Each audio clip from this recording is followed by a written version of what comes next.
Hello everyone.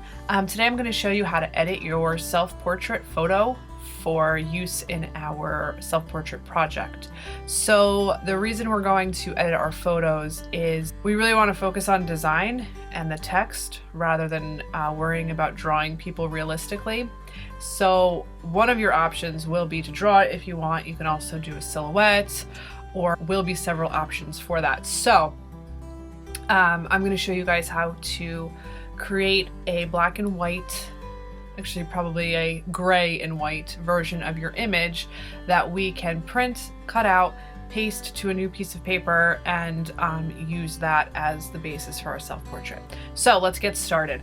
I am using Photoshop because that's what I have on my computer. I'm going to show you another option if you don't have Photoshop, which most of you probably don't.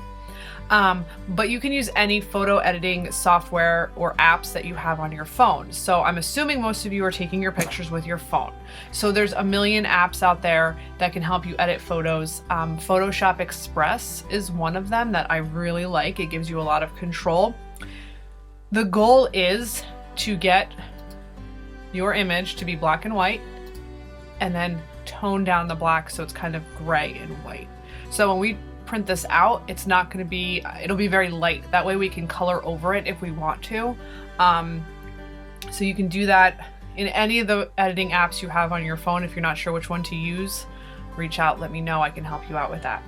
All right. So in Photoshop, what I did was I opened up the file. I went to black and white, made my image black and white. And then I went to levels and I dragged the slider over to reduce my shadows. Easy peasy. And then I would just save this and print it. I recommend saving your files just in case you need to print it again. Now, we're going to talk about size, depending on how large you want your actual figure to be, will dictate how large you should be printing this. So if I were to go to File, Print, my printer is not plugged in right now, but that's okay. So wow, that's going to be huge when I print that out, right? So I probably don't want that. So imagine that this is like your regular sheet of paper that you're going to actually be creating your drawing on.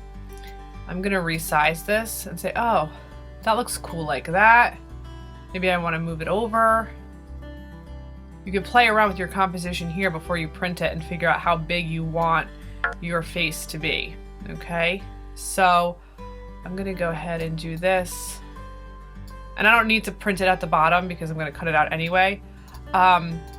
Some of you, if you are able to get a pure white background, you don't have to cut yours out, but most of you probably will need to trim your image. So I'm gonna go like that and then hit print, okay?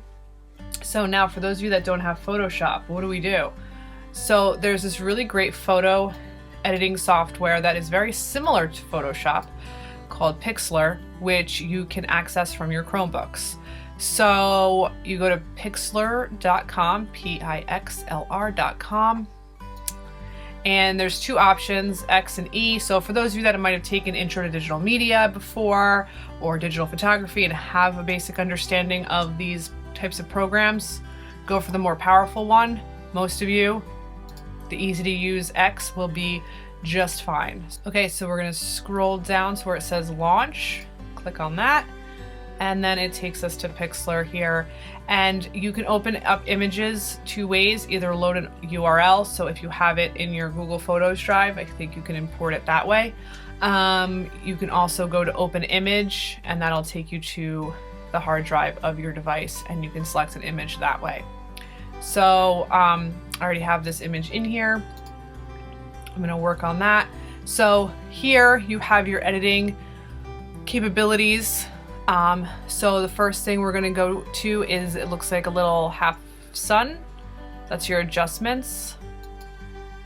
So we're going to click on the little black and white toggle here, turn her black and white, and then we're going to scroll down to where it says shadows. Okay.